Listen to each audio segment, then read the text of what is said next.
January 7th, 1943.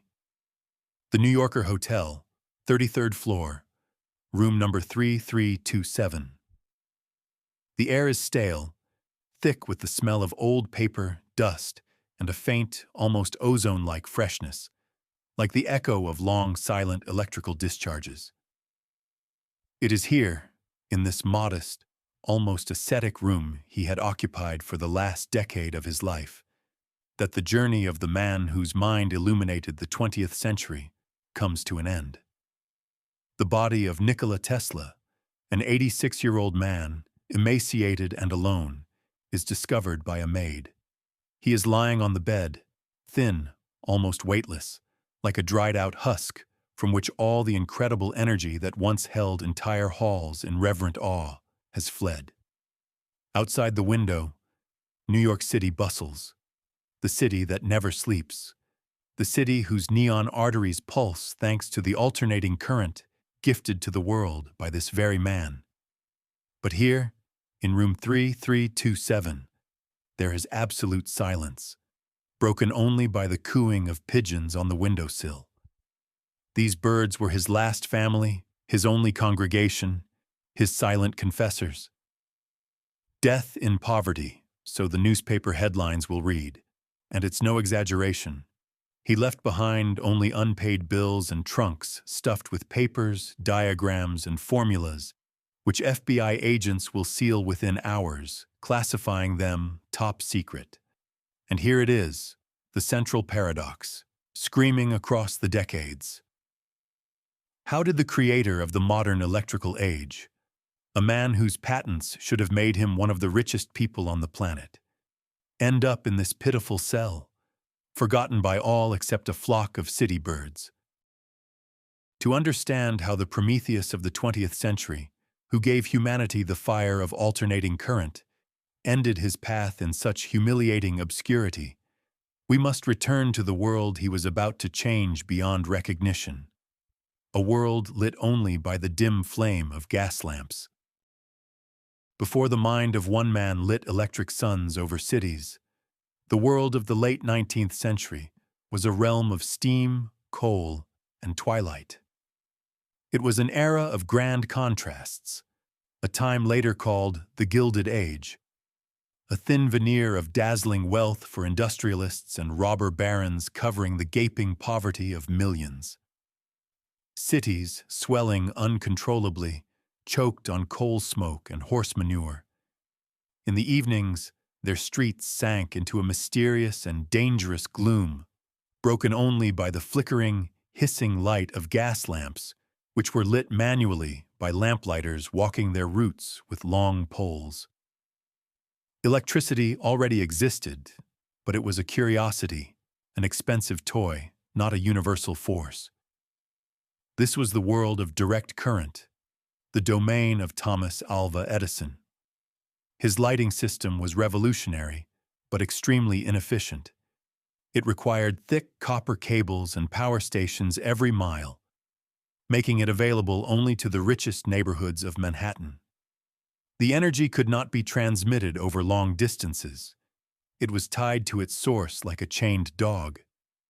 Industry ran on bulky, noisy steam engines, connected by a complex system of belts and pulleys, a dangerous and inflexible way to manufacture. The scientific world was divided. Great minds like Lord Kelvin authoritatively declared the futility of alternating current, considering it nothing more than a laboratory curiosity.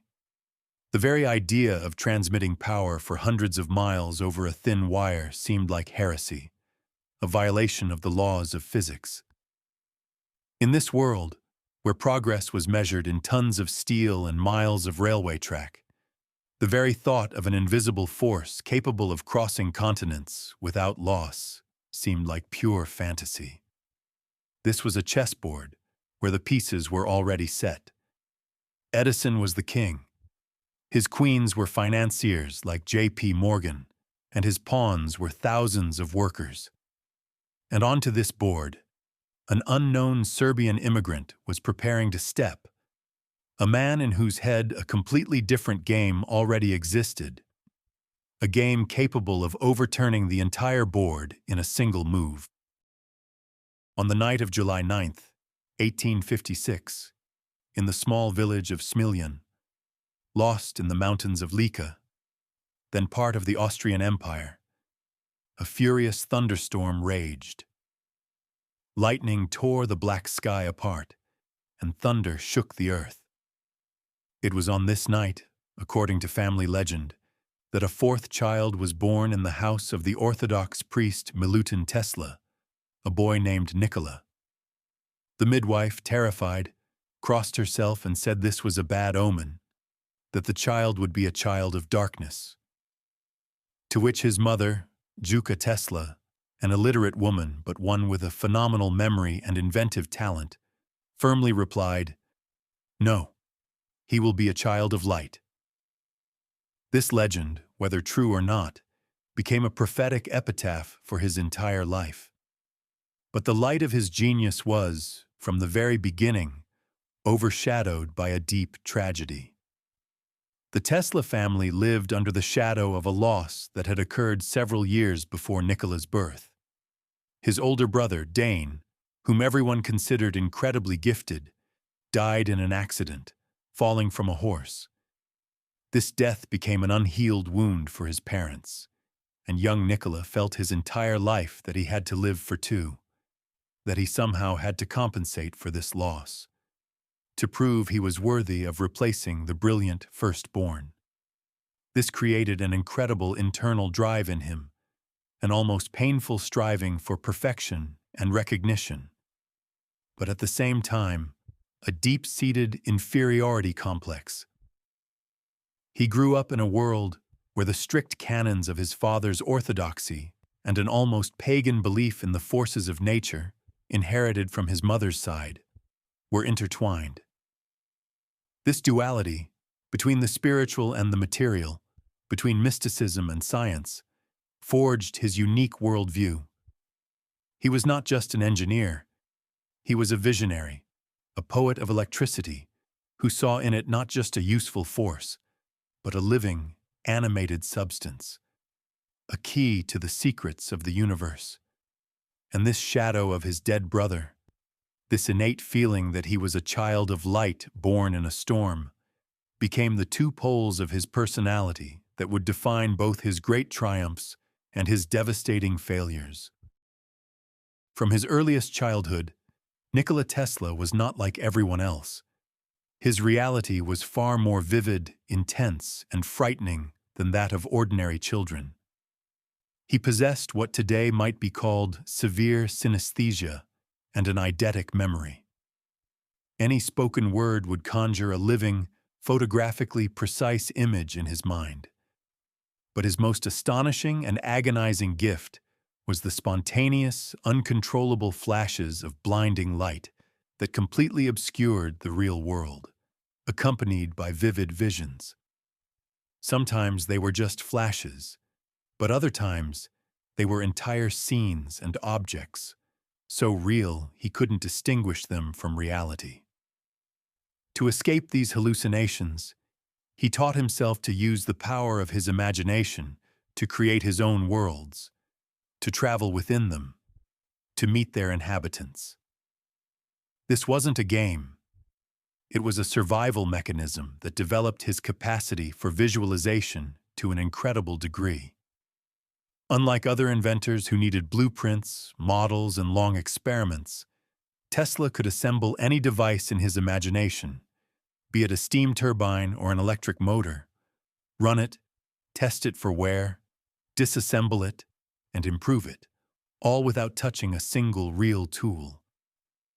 He saw his inventions working in his mind with the same clarity that another person sees a chair in front of them. These visions were his gift and his curse.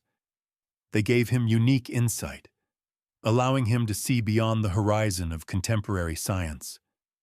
But they also isolated him from other people, making him strange, eccentric, not of this world. He was obsessed with cleanliness, had a mortal fear of germs, counted his steps, and calculated the volume of his soup plates before eating.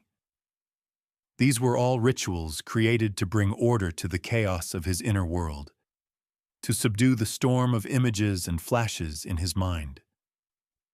It was this ability for total, all-encompassing visualization that would become the key to his greatest discovery, the rotating magnetic field, an idea that came to him like another vision, a divine revelation during a walk in a park. These were not just portents of genius, they were the very essence of his genius. The forge where the untamed power of young Tesla's mind was to be shaped was in the educational institutions of Europe. Enrolling at the higher technical school in Graz, he immediately proved himself a student of phenomenal ability. In his first year, he passed 9 exams instead of the required 4, working from 3 in the morning until 11 at night. The dean of the faculty even wrote to his father, warning that if the young man didn't slow down, he would die from overwork. It was here in Graz that his first fateful rebellion against established dogma occurred.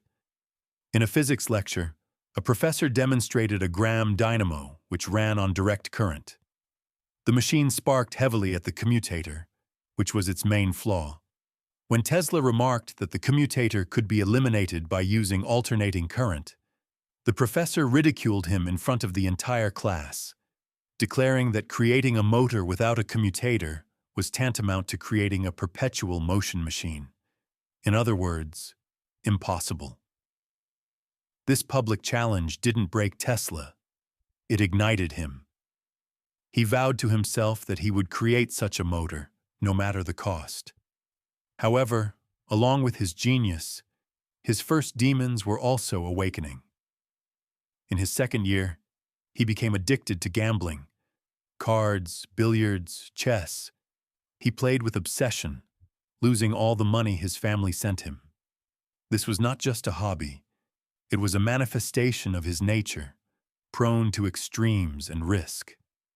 He gambled everything, whether it was money or scientific reputation. Eventually, having lost his tuition and scholarship, he dropped out of school and hid from his family, ashamed of his failure. He would later enroll at the Charles University in Prague, but he wouldn't finish there either. His true university was his own mind, his library of visions.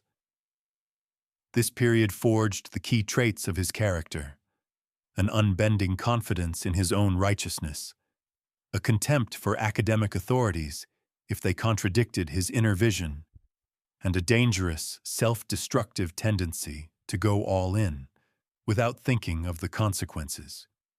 He was not a diligent student. He was an intellectual rebel. And it was this very quality that would allow him to start a revolution, but it would also become one of the reasons for his future financial ruin. After his wanderings and failures in Europe, the only place the young engineer could apply his talents was at the booming telephone company in Budapest. But his mind was already far beyond laying telephone cables. He was obsessed with the idea of an alternating current motor, which had haunted him since the professor's ridicule in Graz.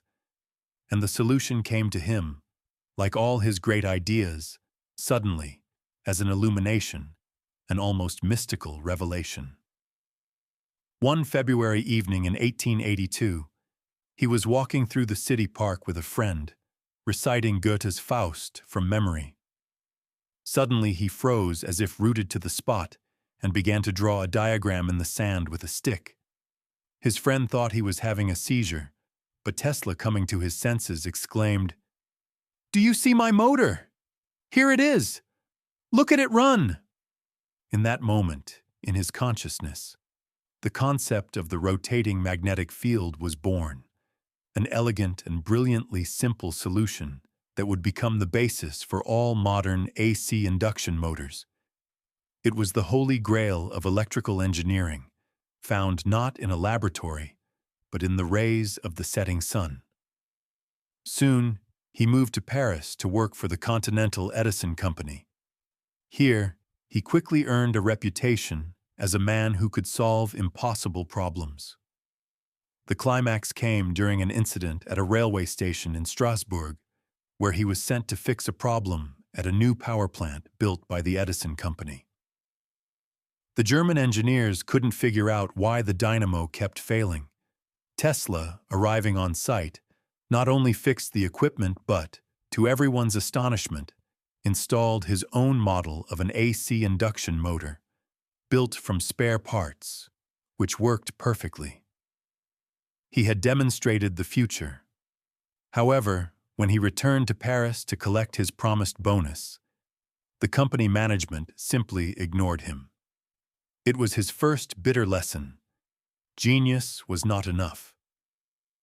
In the world of business and money, power, not ideas, determined who was right. It was then that one of his managers, Charles Batchelor, a longtime associate of Edison, spoke the prophetic words, "I know two great men. One of them is Edison, the other is you." And he gave him a letter of recommendation to the king of inventors himself in America. This letter was a one-way ticket to a land of limitless opportunity and crushing disappointment. Clutching the letter of recommendation in his pocket, which legend says read, "My dear Edison, I know two great men, and you are one of them. The other is this young man." 28-year-old Nikola Tesla stepped ashore in New York in 1884. In his pocket, he had only 4 cents, a few poems he had written, and a head full of ideas capable of turning the world upside down. America greeted him with noise, filth, and a frenetic energy. It was the melting pot of the Gilded Age, where fortune and ruin walked hand in hand. His dream was not simply about wealth or fame. He came to America with a secret, almost messianic purpose. He saw himself not just as an engineer, but as a prophet of a new era, the era of alternating current. He knew his system could provide cheap and abundant energy to every home on the planet, free humanity from hard labor, and connect continents with invisible threads. But standing in the way of this dream was a colossus, an idol whose name thundered around the world, Thomas Alva Edison. Edison was his complete opposite. He was not a visionary, he was a pragmatist to the core. His method was 999 failed attempts to find one that worked. Tesla, however, first built everything in his imagination, and only then in metal. Edison was building an empire on direct current, having invested enormous capital in it, including the money of the most powerful bankers, like J.P. Morgan. For him, alternating current was not just a competing technology. It was a mortal threat to his entire business, his entire legacy. Tesla, naive and detached from commercial reality, believed he could convince the great Edison of his system's advantages. He was going to meet the king not as a competitor, but as one genius bringing news of a new, better technology to another. He didn't understand that he was entering not a scientific debate, but a battlefield where millions of dollars and the fate of the Industrial Revolution were at stake. His secret goal, to turn the world upside down, was noble, but he was completely unprepared for the fact that the world, and especially its self-proclaimed king, had no desire to be overturned. The very first meeting between Tesla and Edison was a collision of two universes, two philosophies, two approaches to the very essence of invention. Edison, practical, grounded, with chemical stains on his clothes, skeptically sized up the tall, elegantly dressed European with burning eyes and aristocratic manners.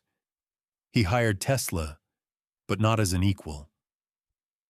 He was just another errand boy in his invention factory at Menlo Park, a place that ran like an assembly line.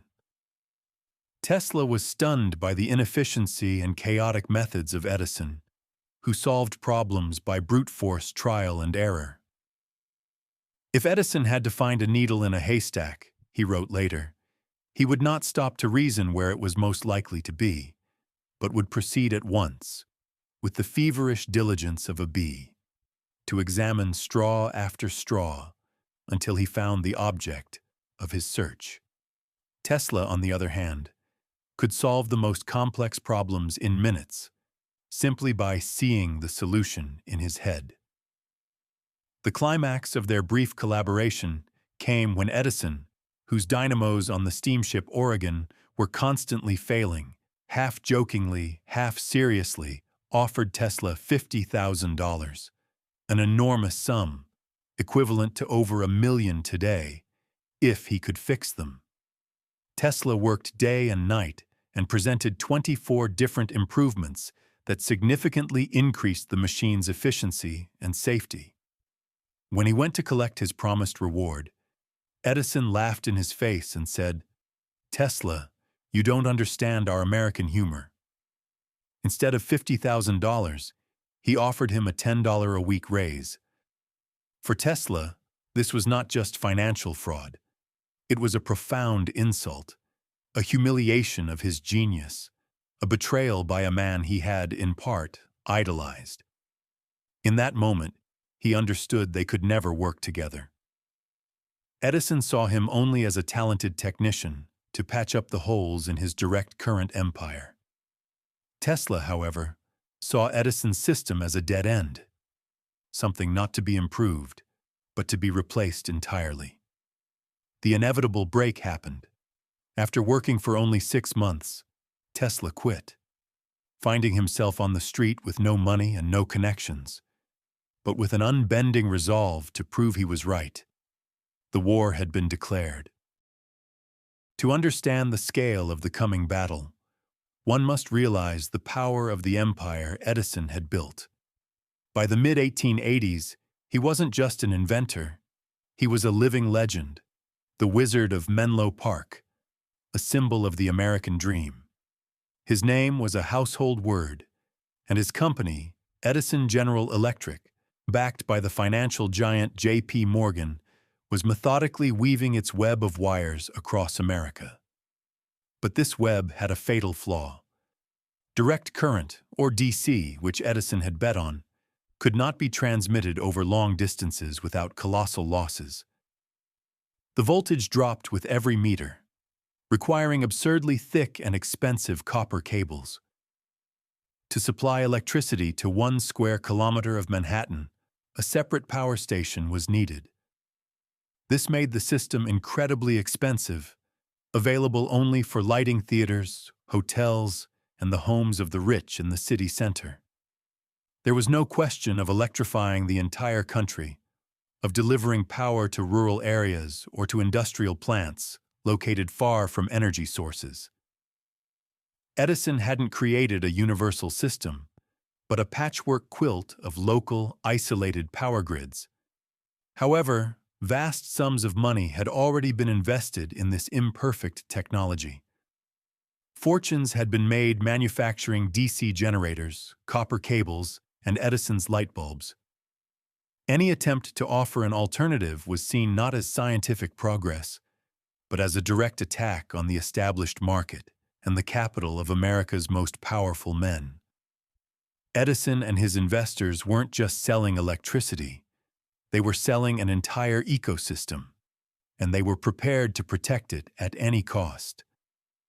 Tesla's proposal to use alternating current, or AC, which could be easily stepped up to hundreds of thousands of volts with transformers, transmitted for hundreds of miles over thin wires with almost no loss, and then stepped down again for the consumer, was a death sentence for this empire. It rendered everything obsolete. The power plants, the copper arteries under the streets, the motors in the factories. This wasn't just a challenge. It was heresy, threatening to burn the entire financial architecture of the electrical industry to the ground. And Edison, sensing this threat, prepared for a war with no rules. After leaving Edison, Tesla endured one of the hardest winters of his life, surviving on odd jobs and digging ditches for $2 a day. The genius, in whose head the motors of the future were already running, was forced to do back-breaking labor to keep from starving. But it was at this low point that fate brought him to men who believed in his ideas. With the help of investors, the Tesla Electric Company was founded in April 1887. At last, he had his own laboratory, where he could forge in metal what had been maturing in his imagination for years. Within a few months, he had created and patented his entire polyphase alternating current system. Generators, transformers, and most importantly, the simple, reliable, and unparalleled induction motor, the very one he had envisioned in the Budapest park. This was the breakthrough. The motor had no brushes or commutator, the most unreliable parts of DC motors. It was efficient, cheap to produce, and required virtually no maintenance. It was the missing link that made the AC system complete and ready to conquer the world. However, it was here that Tesla made his first, and perhaps most fatal, commercial error. Consumed by invention, he understood nothing about business. He handed over control of the company and his patents to investors who saw his genius only as a way to make a quick profit. They did not share his global vision of cheap energy for all. For them, it was just another asset. They arranged for him to give a lecture at the American Institute of Electrical Engineers, where he demonstrated his system. This lecture caused a sensation and attracted the attention of the only man in America capable of challenging Edison, the industrialist George Westinghouse. But in gaining access to resources, Tesla had simultaneously stepped into a gilded cage. From now on, the fate of his inventions would be decided not in the laboratory, but in boardrooms, where the logic of profit always trumps the logic of progress. He had gained a chance to fight, but the price of that chance was his independence. Tesla's lecture was the stone that started an avalanche. In the audience was George Westinghouse, the inventor of the air brake for trains, a shrewd industrialist, and a direct competitor to Edison. Unlike Edison, Westinghouse was already experimenting with AC, but his system lacked a reliable motor. When he saw Tesla's invention, he instantly knew it was what he needed. Westinghouse was a different kind of man than Edison. He was an engineer who appreciated the elegance and efficiency of a solution. He visited Tesla's lab, and the two quickly found common ground. Westinghouse made Tesla an offer he couldn't refuse: $60,000 in cash, shares in the Westinghouse Electric Company, and most importantly, royalties. $2.50 for every horsepower of electricity produced using his patents. Tesla agreed and moved to Pittsburgh to work as a consultant for Westinghouse. The alliance was formed.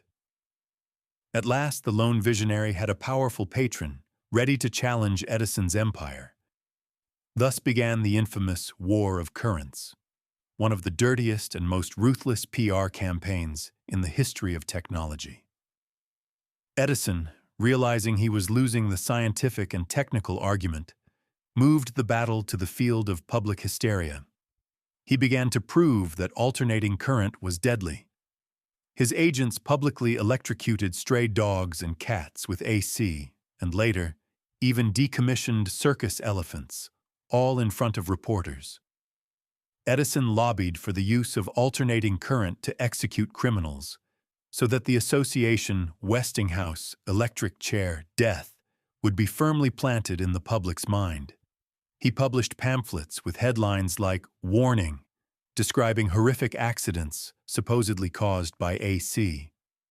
This was a war of annihilation, with no room for gentlemen's rules. Tesla and Westinghouse found themselves on the defensive, forced to prove not only the efficiency, but also the safety of their technology. The battle was not for wires and motors, but for the hearts and minds of the nation, and its outcome would determine the path of civilization in the 20th century. The War of Currents reached its peak by the early 1890s. Edison's aggressive campaign and patent lawsuits were draining Westinghouse's financial resources.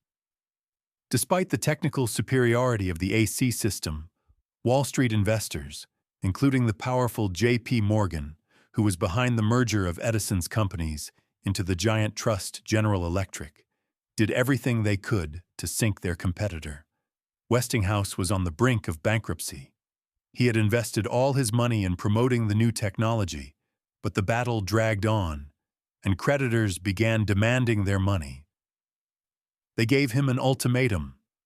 The company would be saved only if he got rid of his most burdensome financial obligation, the licensing agreement with Nikola Tesla. The royalty of $2.50 per horsepower could have made the inventor millions, if not billions, in the future. But right now, it was a millstone around the company's neck. Westinghouse, being an honest man, went to Tesla and frankly explained the situation. He explained that the bankers wouldn't give him another cent as long as that contract was in effect. He offered to buy out the patents for a lump sum, but he didn't have the money to pay even a fraction of their real worth. In that moment, Nikola Tesla stood at a crossroads. He had a choice: insist on the contract that would rightfully make him one of the richest men in the world, but in doing so, likely ruin the Westinghouse company and bury the dream of an AC world along with it, or sacrifice his future fortune for the sake of that great goal.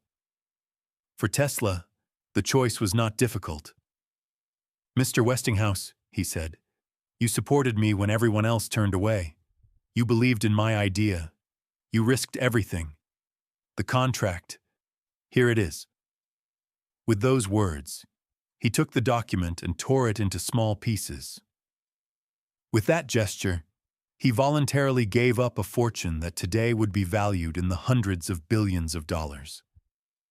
He saved alternating current, but he signed his own sentence to a life of financial dependence and, ultimately, poverty.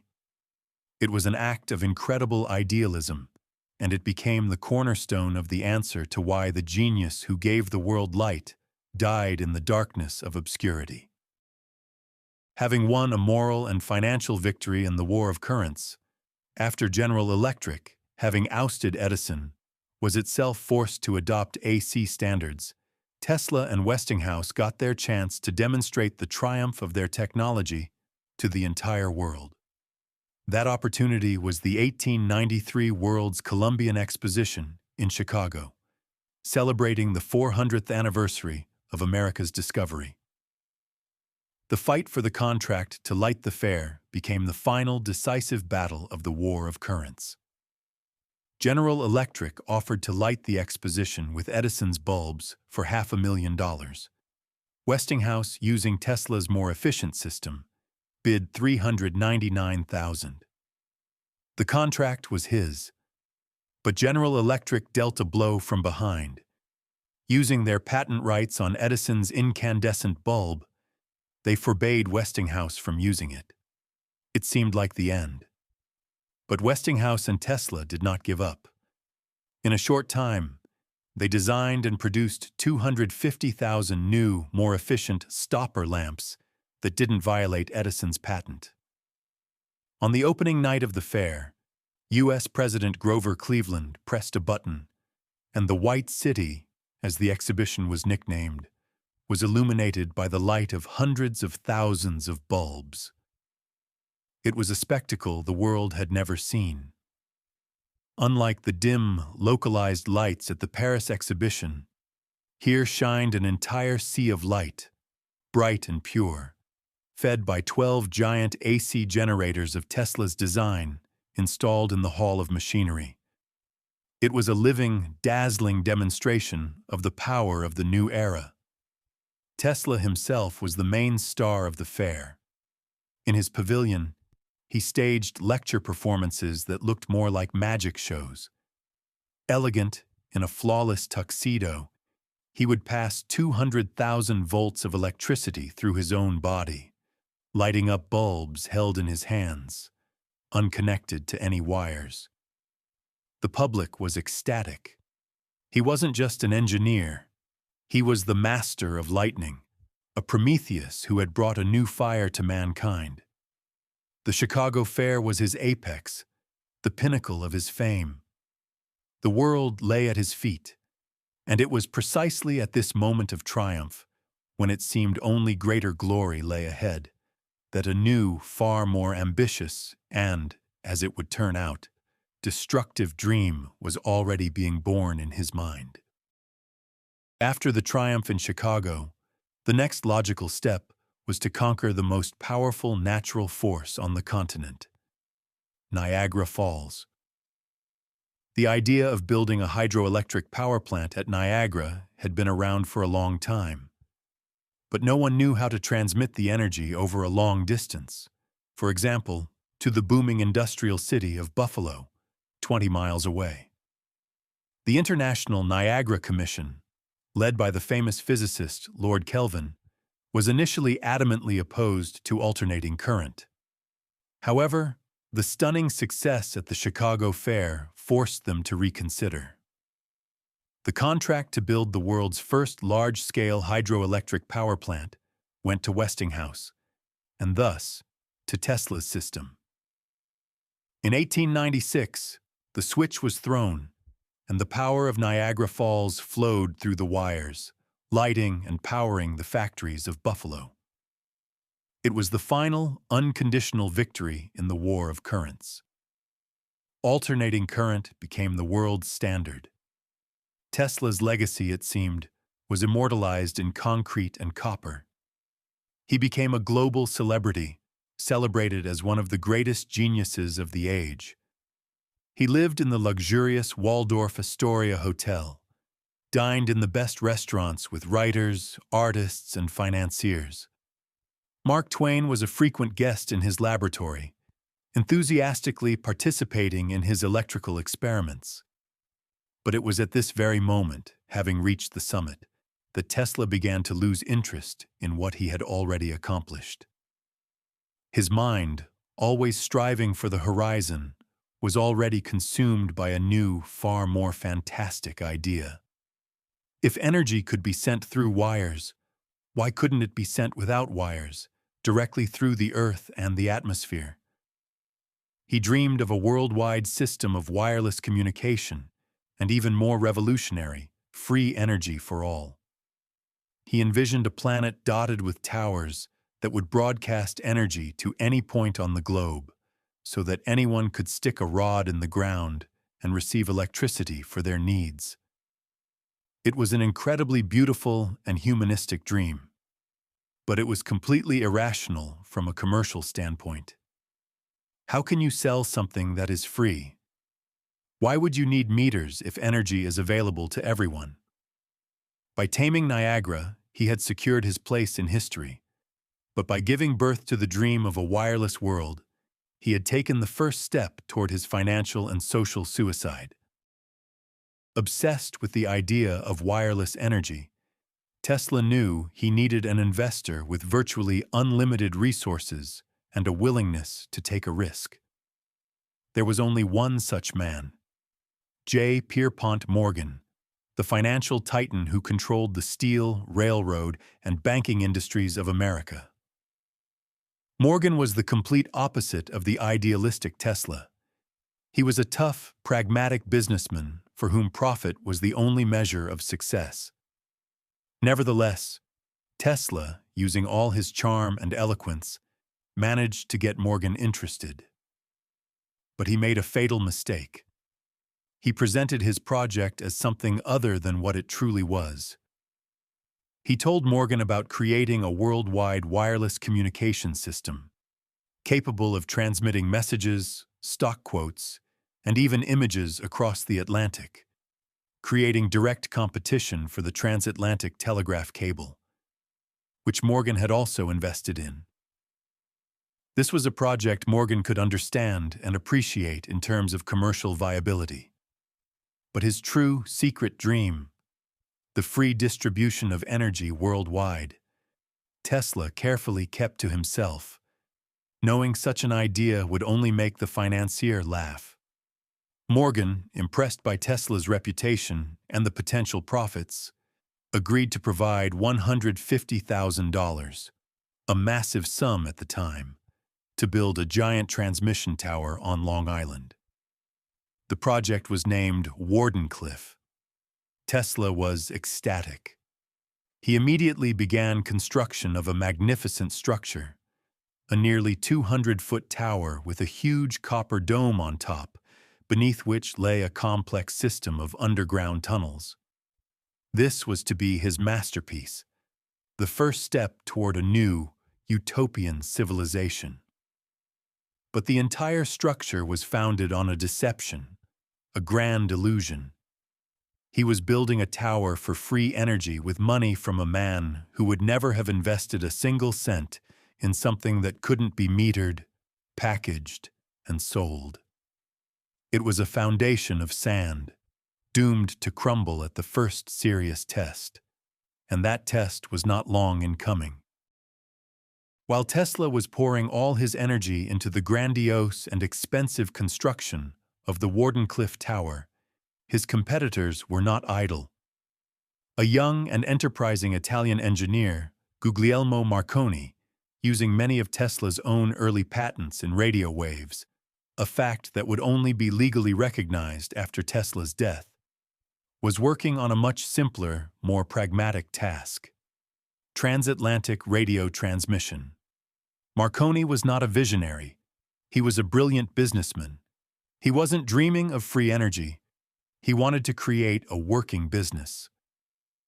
On December 12, 1901, while Tesla's tower was still far from complete, an event occurred that became a death sentence for the Wardenclyffe project.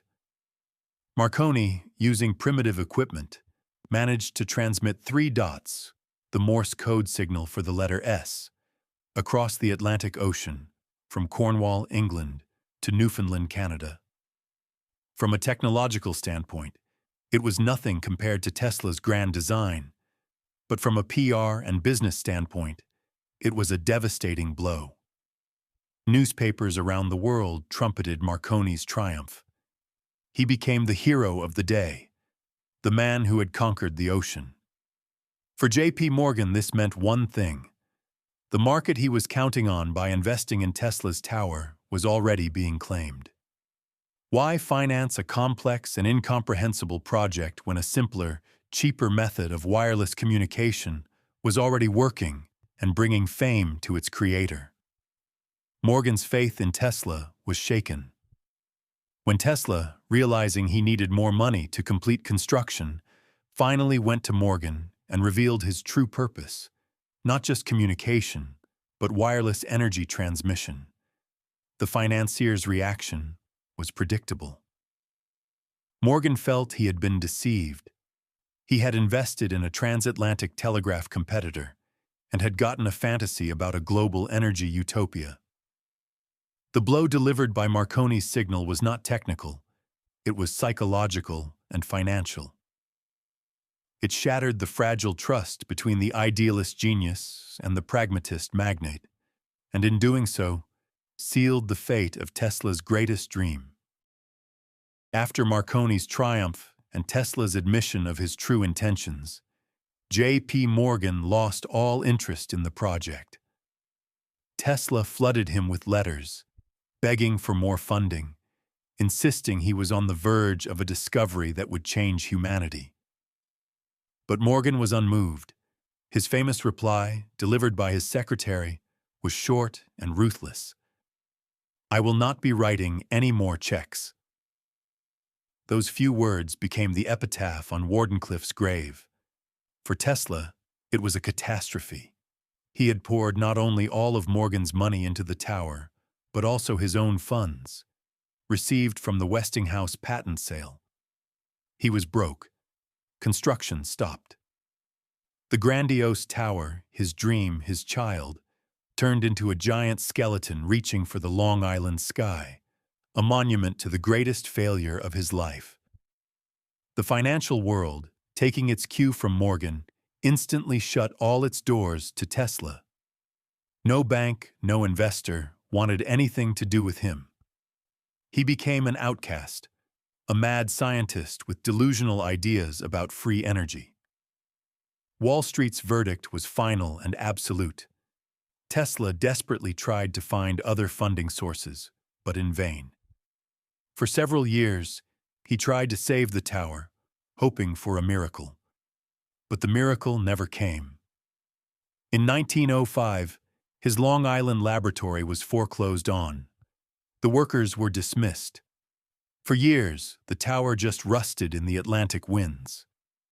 In 1917, during World War I, the U.S. government, fearing that German spies could use the tower as a landmark for submarines, decided to dynamite it. The scrap metal from Tesla's great dream was sold for $1,750 to cover a fraction of his debts. This wasn't just the end of a project. It was the end of Nikola Tesla as an active, influential inventor. His reputation was destroyed. His financial situation was catastrophic. And worst of all, his belief that humanity was ready to accept his gift was broken. The fall of Wardenclyffe was the beginning of a long and painful descent. Having lost his laboratory and the trust of investors, Tesla was trapped. He was forced to move from one expensive hotel to another, maintaining an appearance of respectability that he hoped would help him attract new sponsors. But there was no money, and a trail of unpaid bills followed him. Owners of hotels like the Waldorf Astoria tolerated their famous guest for a long time, but eventually they would evict him, keeping his trunks full of papers as collateral. This became a repeating, humiliating ritual in his life.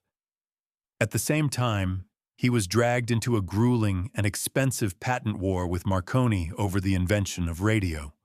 Even though Tesla had filed his key patents for radio transmission back in 1897, the U.S. Patent Office, under pressure from the powerful financial interests behind Marconi, nullified them in 1904 and awarded the patent to the Italian. Tesla sued for decades, but justice was only served in 1943, a few months after his death, when the U.S. Supreme Court restored his priority. Far too late to bring him any fame or money. He continued to invent, but his ideas became more and more exotic and less feasible. Bladeless turbines, vertical takeoff aircraft, geothermal power plants. He received patents, but couldn't find the money to develop them. He was turning into a relic, a living monument to a bygone era. The world he had helped create, a world of electricity, radio, and large corporations, was moving forward at breakneck speed, but without him. He was like Moses, who had led his people to the promised land, but was forbidden to enter it himself. The long road down was paved with lawsuits, IOUs, and the bitterness of knowing he had been bypassed, robbed, and forgotten.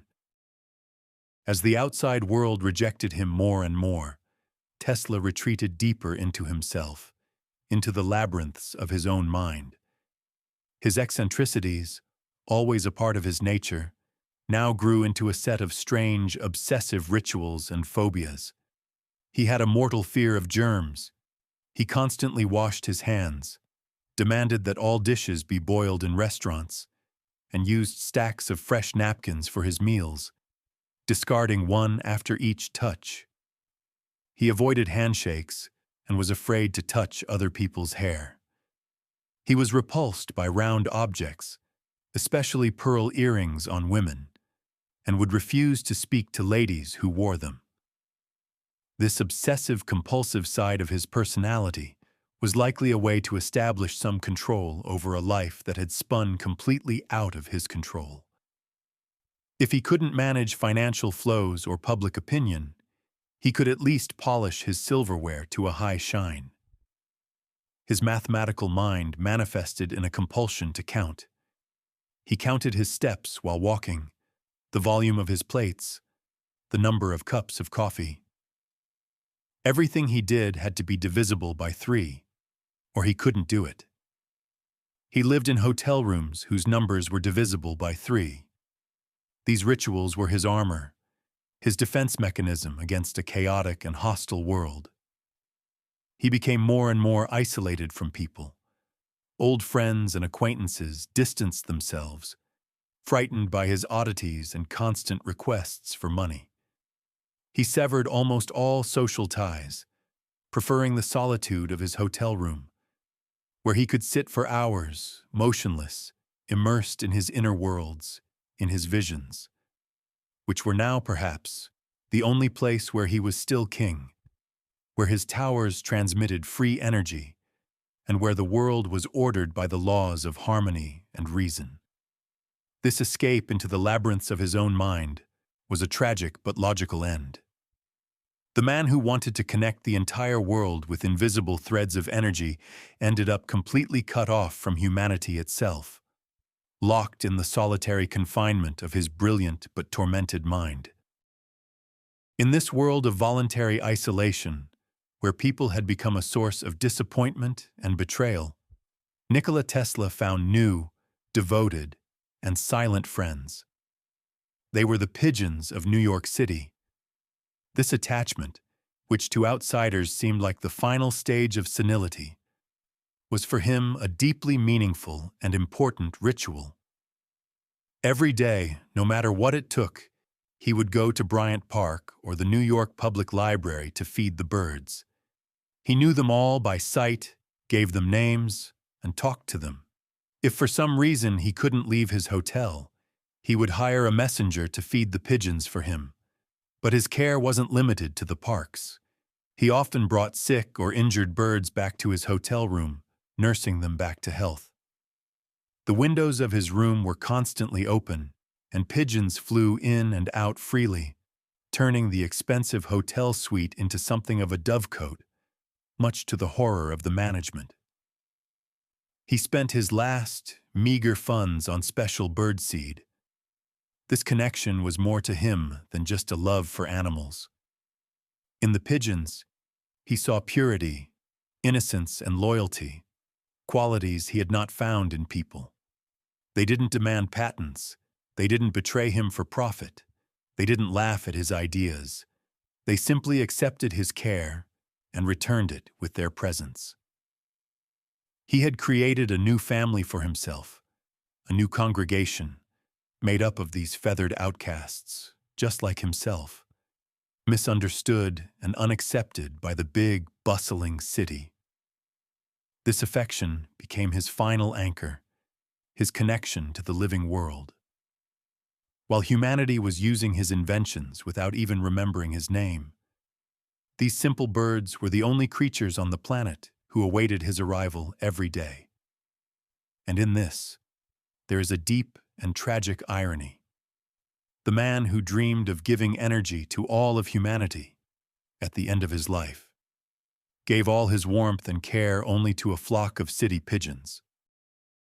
Even in his old age, almost completely cut off from serious science and funding, Tesla never stopped generating ideas that balanced on the fine line between genius and madness.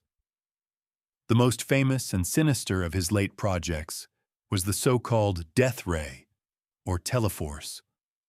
Starting in the 1930s, against the backdrop of the growing threat of a new world war, he began to claim that he had invented a weapon capable of stopping all military conflicts. He described it as a device that could generate a concentrated beam of particles, capable of shooting down 10,000 enemy aircraft at a distance of 200 miles or annihilating entire armies. He claimed this weapon would make any country invincible, creating an impenetrable great wall of energy, and thus end warfare forever. He offered his invention to the governments of the United States, Great Britain, Canada, and even the Soviet Union, trying to sell the plans for millions of dollars, which he hoped would allow him to pay off his debts and perhaps revive his old projects. But no one took him seriously. To the military and politicians, he was no longer a great inventor, but an old man, out of his mind. trying to get attention with fantastic schemes. There is no convincing evidence that the death ray ever existed outside of his imagination and notebooks. Was it his last brilliant insight, far ahead of its time, or the desperate bluff of an aging genius, trying one last time to make the world talk about him and regain his former influence? Most likely, it was both. This idea reflected the entire tragedy of his later years. A mind capable of thinking in planetary terms was forced to invent apocalyptic weapons in a desperate attempt to simply survive and remind the world he still existed. The death ray became the last, loudest, and most sorrowful flash from the fading consciousness of a titan. The most bitter irony of Nikola Tesla's fate was that while he was slowly sinking into poverty and oblivion, the world outside his hotel window was, with each passing day, becoming Tesla's world. Every light bulb burning in American homes, every streetcar running through the streets, every machine humming in a factory, all of it ran on the principles of alternating current, which he had fought for and for which he had sacrificed his fortune. When Guglielmo Marconi received the Nobel Prize in Physics in 1909 for inventing radio, he received it for a technology based on at least 17 of Tesla's patents. When people began using neon advertising, they didn't know that Tesla had demonstrated glowing neon tubes back at the Chicago World's Fair. When the first remote controls appeared, no one remembered that back in 1898, Tesla had publicly demonstrated a radio-controlled boat in Madison Square Garden, stunning the audience. His ideas had become such a fundamental and integral part of the technological landscape that they became the air everyone breathed, but no one noticed. His name was erased from the history books, where the main heroes of the electrical revolution became the pragmatic businessman Edison and the lucky merchant Marconi. They knew not only how to invent, but also how to sell, patent, sue, and create myths around themselves. Tesla was a creator in his purest form, a visionary who gave his ideas to the world and naively believed the world would be grateful. He lived in a world that he himself had built, but he lived in it like a ghost, an invisible architect whose name had been erased from the facade of the building he had erected. This, perhaps, is the deepest reason for his tragedy. He didn't just lose at business. He was so successful in his ideas that they ceased to be his ideas and became the property of all humanity, leaving their creator with empty hands and a broken heart. In the last decades of his life, the only event that pulled Tesla from complete obscurity was a ritual he himself had created, an annual press conference on his birthday, July 10th. He would invite journalists to the ballroom of the hotel where he lived, treat them to exquisite food and drinks, which he himself barely touched, and make loud, sensational announcements about his new discoveries. It was an annual spectacle that the press awaited with anticipation, though they treated it with a heavy dose of skepticism. For Tesla, this was his only remaining platform, his only chance to remind the world that he was still alive, and his mind was still working. He announced things that sounded like science fiction: interplanetary communication, weather control, a camera to photograph thoughts, and the infamous death ray. He spoke of signals he was supposedly receiving from Mars, of new energy sources, of ways to transmit information faster than the speed of light. He did this with his characteristic aristocracy and confidence, but behind this facade hid a deep tragedy. The great inventor, who had once demonstrated real, working miracles, was now forced to entertain the public with verbal tricks and unproven promises. These birthdays were a bitter echo of his former triumph at the Chicago World's Fair. Back then, he had shown magic that worked. Now he merely described it, The journalists came, listened, ate, and the next day, condescending articles about the old genius's strange claims would appear in the papers. It was a vicious cycle. To attract investors, he needed press attention.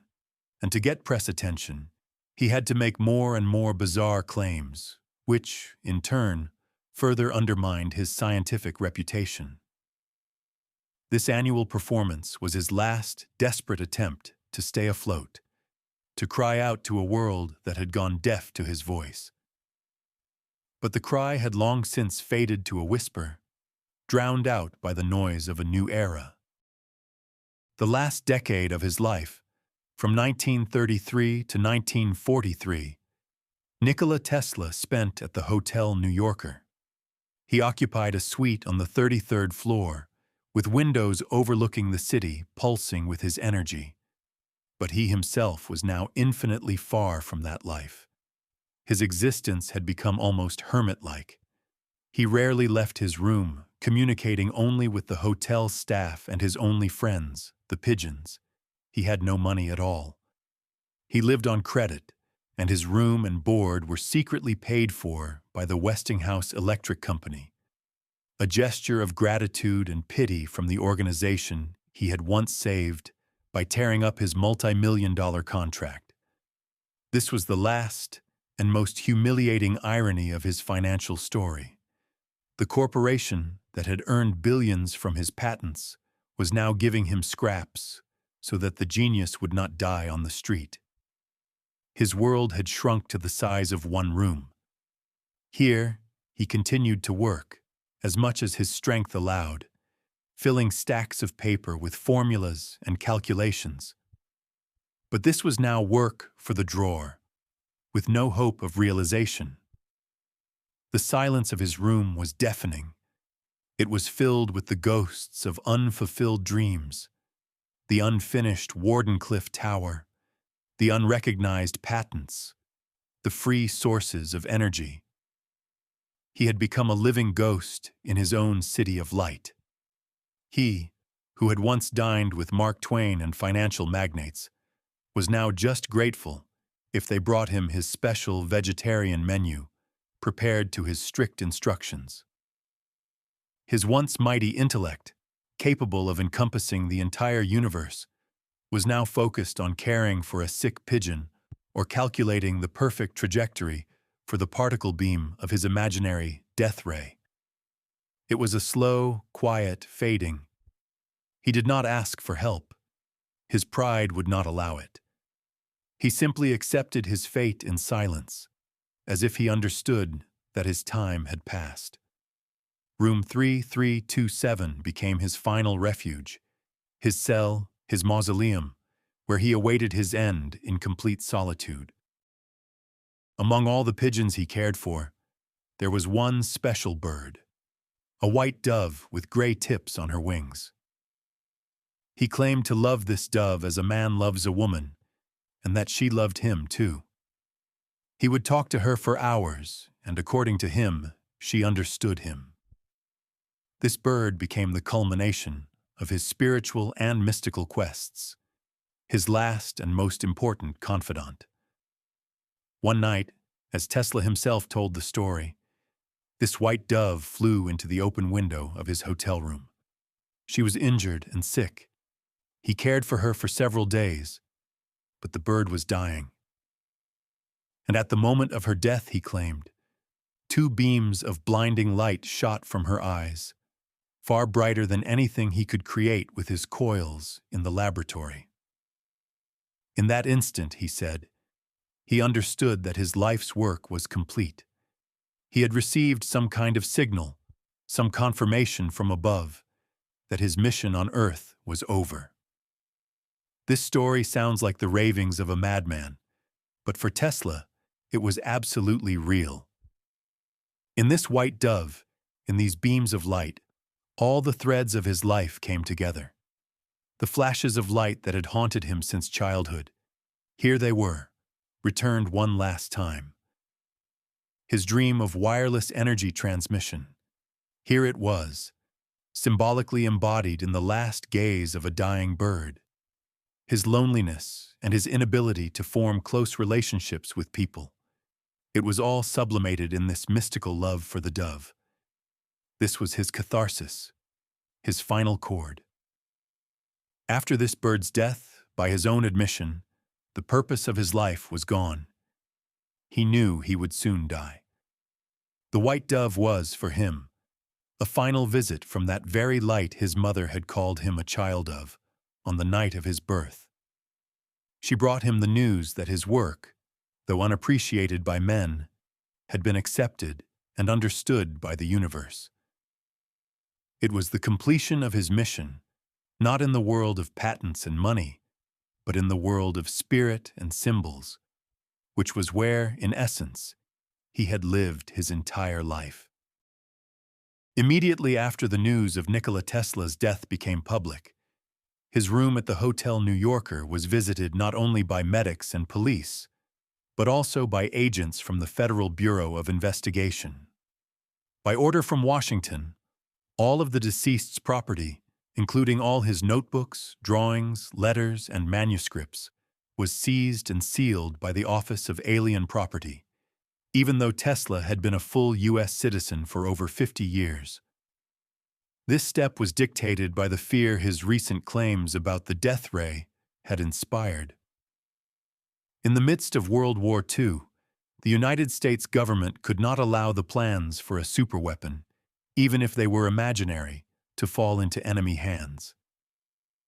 All of Tesla's papers were sent to a secret warehouse, where they were studied for weeks by a commission of top scientists and engineers, including one of the creators of the atomic bomb. Their verdict was that there was nothing in Tesla's notes that could be immediately used for military purposes, although they did contain highly speculative and philosophical ideas. Nevertheless, his entire archive was classified top secret, and in this lies the final posthumous irony of his fate. The man who had spent his life begging governments and corporations to pay attention to his ideas, who died in poverty because no one would fund him, was, after his death, deemed so important that his mind was declared an asset of national security. The state that ignored him in life feared his genius in death. This act of government recognition, expressed in the form of confiscation and classification, became the most convincing, albeit belated, testament to the scale of his mind. They didn't know what was in those papers, but they knew that the mind that had birthed alternating current could have birthed anything. And that was enough to move Tesla's name from the newspaper columns into the secret archives of the FBI. Nikola Tesla's funeral was modest, yet it reflected his unique legacy. The service was held at the Cathedral of St. John the Divine in New York. About 2,000 people attended, including several Nobel laureates, prominent scientists, engineers, and representatives of the Yugoslavian royal family in exile. It was a belated recognition from the scientific community. The mayor of New York, Fiorello LaGuardia, gave a heartfelt speech, reading a eulogy written by his friend, the Croatian author Louis Adamic. After the service, the body was cremated. His ashes were kept at a cemetery for a time, but then, in 1957, they were moved to Yugoslavia and placed in the Nikola Tesla Museum in Belgrade, where they remain to this day, enclosed in a golden sphere, the perfect shape he so admired. His end was quiet, almost unnoticed against the backdrop of a world at war. He died alone, leaving behind no family and no fortune. He was like a thunder god who, having given all his lightning to the world, departed in silence. But it was this very silence that became the beginning of his second, posthumous journey. While his official legacy lay under top-secret classification, and his name was being scrubbed from textbooks in favor of more commercially successful heroes, the myth of Tesla began to form, the myth of the unrecognized genius, the martyr of science, the man who was a century ahead of his time. His death was not an end, but the beginning of a new chapter in his story, where he began to transform from a real, living man with all his weaknesses and eccentricities into a symbol, an icon for all who believe in the power of pure reason and selfless service to humanity. The quiet end of the Thunder God was merely a prelude to his thunderous resurrection in the memory of posterity. For several decades after his death, Nikola Tesla's name was practically forgotten by the general public. He remained a figure known only to a narrow circle of engineers and science historians. In the mass consciousness, the names of Edison as the father of electricity and Marconi as the father of radio were firmly entrenched. However, starting in the late 20th century, a powerful cultural shift occurred. On the wave of counterculture, disillusionment with corporate America, and a growing interest in alternative ideas, the figure of Tesla was pulled from obscurity and raised on a shield. He became the perfect hero for a new era. In him, people saw not just an inventor, but a prophet, a mystic, a victim of a corporate conspiracy. He became a symbol of the lone genius struggling against a greedy and soulless system. His ideas about free energy, which were considered madness in his lifetime, now became a banner for environmental and alternative energy movements. His image began to appear in films, books, and video games. The most innovative electric car company was named after him, cementing his status as an icon of the 21st century. His complete resurrection from the ashes of oblivion had occurred. But in this process, the real, complex, and contradictory man, with his phobias, obsessions, commercial failures, and bluffs, was replaced by an idealized myth. He became the patron saint of geeks, inventors, and all those who feel misunderstood. This posthumous adoration is as much of an extreme as the oblivion he suffered in life. But it shows how much our culture craves the image of a selfless genius, one who places the progress of humanity above personal gain. Tesla's story has become a modern parable about how true greatness is not always measured in wealth and fame, and that the seeds planted by one person can bear fruit even a century after he is gone. And so, we return to the main question posed at the very beginning of our story. Why did the man who literally gave the world its current die in poverty, surrounded only by pigeons? The answer to this paradox is multi-layered, like Tesla himself. There is no single reason. It was a tragic convergence of many factors. First, his character. Tesla was a visionary, not a businessman. His goal was not to make money, but to change the world. He tore up the Westinghouse contract, giving up billions, because his dream of alternating current was at stake. He built Wardenclyffe dreaming of free energy for all, an idea completely incompatible with a capitalist system. His idealism was his main driving force, and simultaneously, his Achilles heel. Second, his psychological traits. His obsessive-compulsive disorder, his phobias, his inability to compromise or build long-term partnerships isolated him from society. He was a lone genius who didn't know how and didn't want to play by the rules of the business world. Third, he faced ruthless competition. Men like Edison and Morgan were not just inventors or financiers. They were system builders, and the main element of their systems was profit. Tesla, with his utopian ideas, was an alien element to them, a dangerous dreamer who had to be either used or neutralized. He was outplayed on a field whose rules he never understood. And finally, his own choice. At the end of his life, rejected by the world of men, he consciously chose the world of pigeons. His retreat into himself, his attachment to the birds. This was not so much a sign of madness as a tragic symbol of his final disillusionment with humanity. He died in poverty not because he was a failure, but because his value system was fundamentally different from the value system of the world he lived in.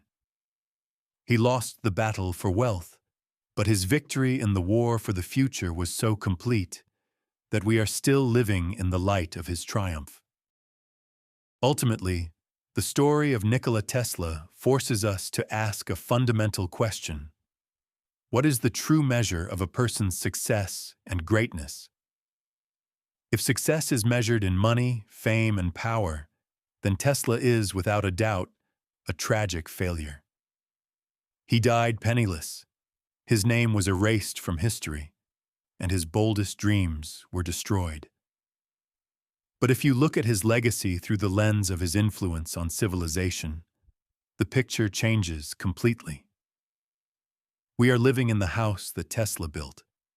Every time we turn on a light, charge a phone, listen to the radio, or use the internet, we pay an invisible tribute to his genius.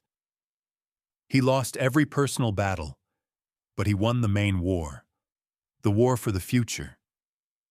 His life is the eternal drama of the clash between pure creativity and commercial calculation, between idealism and pragmatism, between vision and short-sightedness. It is a lesson that ideas can be far more durable and powerful than any amount of capital. J.P. Morgan's gold has long since dissolved in the stream of time, but the light that Tesla ignited continues to shine. His tragedy is not that he died poor, but that the world was not ready to accept the full generosity of his gift. And looking at his lonely death, surrounded by pigeons, we have to ask ourselves, what is more important, the gold in one man's pocket, or light for all humanity? Nikola Tesla made his choice, and it is for that choice, not just for his inventions, that he deserves immortality.